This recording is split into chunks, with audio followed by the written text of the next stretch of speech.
that, we were able to pass several ordinances, which I forgot to share now. We finally passed the lactation ordinance in the province. Wow. My hope to that is to come up with a lactation station in the province na meron kasi coach yung tinatawag dito sa Mountain Province, nabanggit sa amin ng DepEd head namin na this is term called lang-ayan. Ang ibig sabihin pala nun is that they share the milk. Meaning, kunwari, dahil sa province, di ba parang lahat magkakamag-anak naman sa isang barangay, kung ay may gagawin si mommy sa city, so aalis si mommy. Habang nasa city si mommy, ay pa-breastfeed ko muna. Kasi sa kakapagay, kay kapitbahay mo na pa-breastfeed. Uy, pagkatasin mo muna habang alis ako. So we try to replicate that in a more hygienic way. Kasi ginagawa naman talaga yan, di ba? Wet nursing. Merong drive, ano tawag na? Breastfeeding drive, di ba may ganon? Yung tawag doon. Oo. You are tandem nursing, wet nursing. Yes, diba? oo. Si Angelina Jolie ba yun? Oo. Yes. Yeah, So we diba? try to replicate that. We try to replicate that in the province. Pero meron yung mga kits to check. Kasi di ba parang kailangan pala pag nagbibigay ka ng milk, especially sa hospitals, parang i-check muna nila kung meron kang sakit or mga ganon. So we came up with a kit. And then within the provincial capital, lahat ng mga nagbe-breastfeed doon, they can use the lactation room. Tapos, they can also use the pump there and the facilities, just as long as they can, at least yun, they can store their milk there para just in case meron mga anak na pumunta doon, bags naman na ang pupunin. Tapos saka ipapadede doon sa bata. Hindi na yung direct latch. Pero nagka-pandemic. So, what we passed is just the lactation ordinance. I'm more than happy with that. And hopefully, the other municipalities can replicate the same. At saka mas naging open sa breastfeeding province. We were able to pass the Safe Spaces Act in the province, and one of the programs that I had then was to give breastfeeding curtains to all barangay centers. So, binigay ko sa kanila, hopefully kinabit nila. Kasi yun pala, may mga ibang mga mommy na pagka may pinapagawa sa barangay, parang doon na lang nagpapa-breastfeed. And to keep them safe also, especially yung mga nanganak na hindi naman, nagpapa-breastfeed na hindi naman comfortable to breastfeed in front of a lot of people. They have a safe space in the barangay center. So we did that. Pero going back to the home, napakadami. Wow. Sa lockdown breastfeeding edition, mas madali. Ako na, mas madalian ako. I didn't do tandem feeding because I had to stop cold turkey. Kawawa si Miguel nun. I had to stop him because I was bleeding. So, lagi ko nga sinasabi sa kanya, uy, Mikael, you know what, you saved your brother's life because you stopped breastfeeding and you were crying every night, sabi ko sa kanya. But induced labor, no? For premature labor. Oh, yes. But actually, may mga iba naman who does that, pero my second pregnancy was a lot more sensitive than the first one. Yung isa talagang wala until my very, very last day na pwede ako maglakad, naglalakad pa ako, tumatakbo pa ako, nag-workout pa ako. But with the second one, it was a little bit more sensitive, that's why I had to stop. But thinking about my breastfeeding journey now as compared to the first one, mas madali ngayon kasi work from home. Yeah. At saka you're more, how many percentage direct feeding? Is it 90%? May pumping ba? Or 100%. 100%? Oo, diba? even my first one. Diba mga mommies? Oo. Can you, I cannot comprehend, diba? Eto yon, the living proof na, wow, may mga session, public servant, diba? Nakita nyo, talagang nagpasadya pa si Gab na namana pa niya. Nanamana ko. Marami ako namana kay Gabs. Pati yung mga breastfeeding cover na namana kay Gabs. Lahat. So, nakakatuwa, di ba? So, you're talagang, great inspirations sa ating Ako, mga I hope. viewers. Hindi, talaga, you're not a superwoman, of course, but you're trying things. Yeah. Trying things. Yes, diba? of course. Yes, yes. Para naman to work with you, di ba? Ito yung To make it work. Yeah, to make it work with your Oo. kid, di ba? Work. With your family, with the husband on the side, with friends. Yun yun, Yes. di ba? Connect with your constituents. It's the whole Ilocos Sur. Hindi ko iniisip ko barangay lang yan. How many, hindi pala. Oo.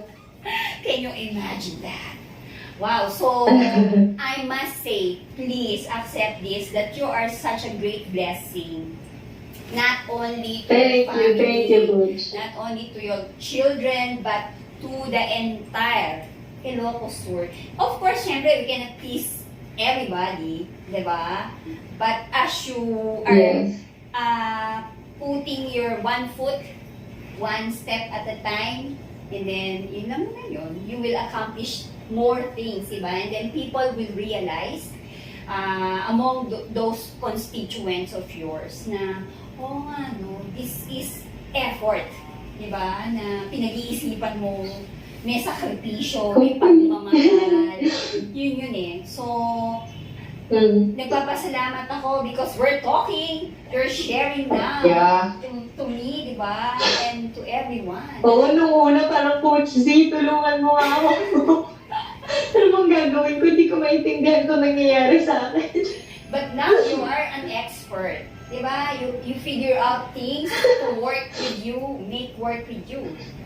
And now you're sharing. Oo nga, ang dami na nagme-message sa akin. Ang dami nag-message sa akin, paano yung ganito? Paano yung ganyan? Ano gagawin ko para ma-increase yung supply? O, di ba? Siyempre ako naman okay, let's do it. So, ang dami. Salamat. Ako, na-excite ako. Iniisip ko pa lang lahat ng sinabi mo, lahat ng shinare mo. Parang talagang na-uplifted na ako. No, there are something more beautiful that are happening in your province itself, di ba? So, thank you. Napakaganda. And what you just mentioned, di ba? You're planning to have this, yung launching nung iyong lactation or breastfeeding station somewhere or marami. In the capital, Diba? Yes. So, I'm going to pray for that. Ilalagay ko, i-add ko rin sa dream ko nung makarating ako para ako yung part ng launching nun. Of course. Diba? So, yung dapat lang. pray ko yun na makarating ako dyan. Kasi, the very first time na I was in vegan, nagkaroon kami ng medical mission. So, napaka-generous ng iyong grandpa. Na dyan kami, nag-board kami dyan.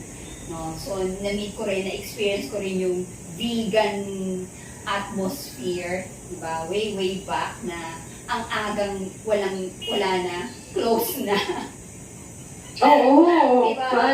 Parang sanay na kami sa curfew. Oo, yun, diba? Nasa bahay na kayo as of this time, PM, parang ganon. 7 p.m. Kasi magpapalaundry kami doon, sarado na. So, yun. Thank you so much for sharing. And, syempre, continuous pa rin yan, di ba? Hindi tayo titigil. So, ano yung mga protocols before we end this chikahan? Ano yung personal protocols mo when it comes to PPE? Di ba yung PPE hindi naman literally na nakasuit ka? So, ang PPE, face mask, face shield, washing. Ano yung protocol mo itself when it comes to, yun, kasi nga, di ba, how many relatives have been infected, sabi mo nga, by the virus. So, ano yung... My personal protocol, like, ano dapat yung isusuot ng tao? yes, ikaw, yung para maiwasan mo, di ba, to spread and to be infected as well. Since Stay home. stay home. Talagang nasa bahay lang ako, hindi ako umaalis. Oo. But not naman to the point that you get scared of people, that you get scared of growing up, especially that we are also raising children, di ba? Who will be living here on earth, di ba? Parang you wouldn't want to put that fear on them. Kasi naramdaman ko yan kay Nickel before. During the first lockdown, syempre takot na takot kaming lahat, no? The moment we were able to go out for the first time, parang ako yung, no, that's dangerous. No, ganito, no, ganyan. Natakot siya sa tao. As in, takot. Pag nakakakita siya ng tao, nag-freak out siya. And I understand, through the books that I've read, to the countless of books that I've read, they might have different teachings, pero parang nagkatuba-tuba sila sa itong isang study na to, that whatever it is that you're feeling gets absorbed by your children easily. So if you're at ease, then your children are at ease. If you are anxious, then your children will be anxious also. So feeling ko, they were getting it from me. So after nun, medyo na pinakiramdaman ko na parang is it coming from me ba talaga nung una? Siyempre, denial pa ako, hindi, ganyan, hindi naman ako takot. Ganyan, pero na-realize ko, takot pala ako. So, I tried to get myself involved more in forest school. It doesn't have to be a forest. It doesn't have to be a jungle or anything. It can be a patch of land, pwedeng garden, pwedeng ano. So, I do that with my kids now. Unang-una, it's nice kasi you get a natural vitamin D. Pangalawa, it's also good for your mental health kasi it's a time for them to decompress. And enough space for them to shout, enough space for them to look at nature. It's very gentle, nothing too overstimulating, ganyan. And they get to explore talaga as human beings here on earth. So I do that, yung forest school dito. And it teaches a lot about spirituality also. Because you're parang immersed with the grandeur of how beautiful nature is, na but at the back of your head, you question yourself na parang who created all of this? Yes. So, may ganong side din yun, no? So, it's also creating that space for them. So, we do that during the, and then now, always wash their hands. I always make sure that when we go up, they have their own masks, they have their own face shields, ganyan. But if they want to remove it, I just say okay. I don't force it on them. Then, kung gusto nilang tanggalan, okay, but we have to stay here only if you want to remove it. If they want to remove the face, wala, hindi ko naman mapipilit yung mga bata eh. Yeah, so, iwas ka na lang dun sa, iwas ka na lang. Tsaka ang hirap din nila to say na parang, don't go near ganito, don't go near ganyan. Diba?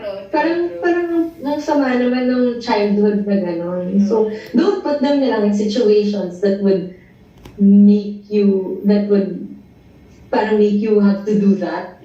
You make sure na parang yung environment is still a very yes environment. And then, yun. So ako din, like, I wear mask, ganyan. Noong una, may pa-PPE pa ako. Talagang yung full gear PPE. That's so... Wala din. Ang init. True. Oo. At saka hindi naman ako nag-work sa hospital. Totoo. Oh, hi, Michael. You want to say hi? Hi! Happy birthday! That's Coach Z, remember her?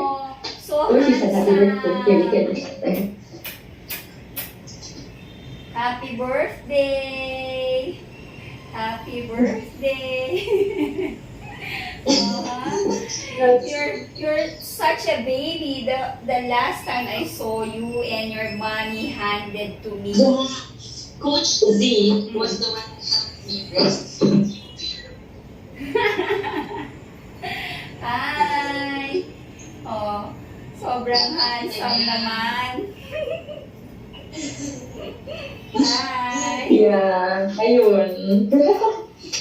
Ayan. So, personally, ako naman, which na-assured naman ako ni Doc Susan. Remember, if you watch the Yes. Doc Susan, Doc Gulay, Yes. Cooking with Coach Yes, C. yes.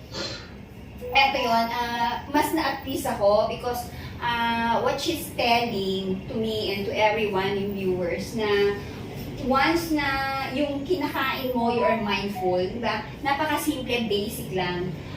Vegetables, no, avoid the sugar, unpolished rice, drink. Yun lang naman yun eh. You cannot magnet or you cannot attract the viruses and the bacteria. Of course, dito, sa lahat ng lugar natin, meron ng bacteria din, di ba? May mga viruses na. Yeah. But once na inano natin yung sarili natin to have a healthy mindset and then physically healthy ka, di ba? So yung immune system mo, less of the stress, ganun lang kasimple because I'm doing the one-on-one. Remember, wala akong virtual consultation. So, very lang ako in a way yung aking mga protocols. Of course, to protect the moms that I'm seeing, the families, di ba? And of course, my mom. Oh yes, oo, definitely. So, yun na yun. Yes, yes. Oo nga. Here din, meron kami senior citizen at meron kami kids. We have both. Aha. Ayan. Mm-hmm. So, yun. Thank you so much for joining. Thank you, Coach Z. It was very nice talking to you. Of course, and for sharing a lot, di ba? Yung mga works mo dyan, the wonders of your works, being a mother to your constituents. Di ba? So, ako, magpapa-adapt na ako sa'yo. Magpapa-adapt na kami ng aking production team that soon, pag okay na, that we can travel, di ba? We can all go there para dun sa project natin na pinagpe-pray. And for the launching, di ba? Yes. So, kiniklaim ko na yan. Just do our things for now and let's wait, di ba? Yes. So, I'm so excited, Coach. ako rin. Sige.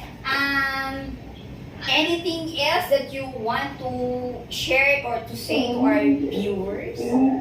Yan. So, if you plan to breastfeed, Yan. Coach Z is always there to support you. If you want to be expert at it, Thank she has helped me. She has helped my sister and my cousin. She's our go-to.